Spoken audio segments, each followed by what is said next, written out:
किया परल छे बउआ हमर तो पाछा कान खोल के सुन ले काम नहीं छवा छा कान खोल के सुन ले काम नहीं छवा अरे किया परल छे बउआ हमर तो पाछा कान खोल के सुन ले काम नहीं छवा छा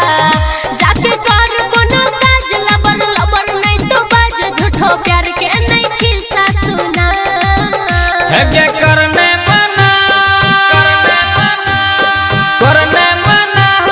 लब के जना जिंदगी भर रखबो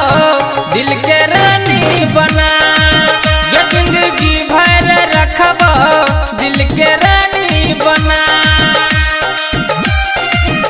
जिंदगी भर रखबो दिल के रानी डीजे बादल राज डीजे बादल राज दिल के रानी बना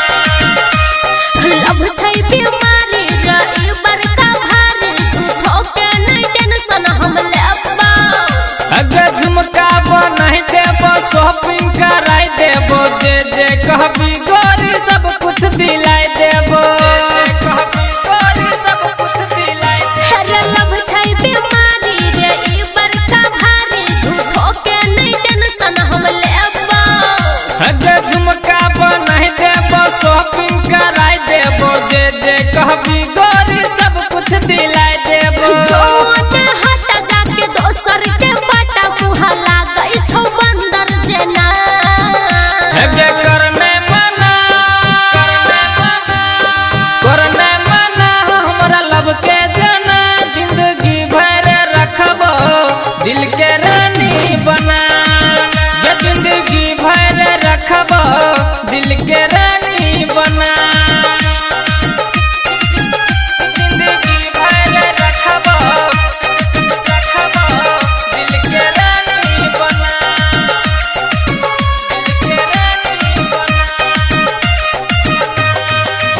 हेरे हंस के तू देखै छे बात के तू फेंकै छे झूठो के संतोष सिरहाली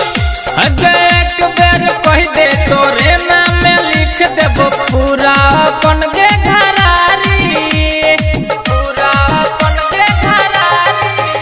हेरे हंस के तू देखै छे बात के तू फेंकै छे झूठो के संतोष सिरहाली अगर एक बेर कह दे तोरे नाम में लिख देबो पूरा अपन के घरारी उन ज्ञानू यादव कहल सुमन सोना बड़का सपना नहीं है ना देखा है करने मना हमरा लब के जना जिंदगी भर रखबो दिल के रानी बना ये जिंदगी भर रखबो दिल के रानी बना अरे किया परल छे बउआ हमर तो पाछा कान खोल के सुन ले काम नहीं छवा छा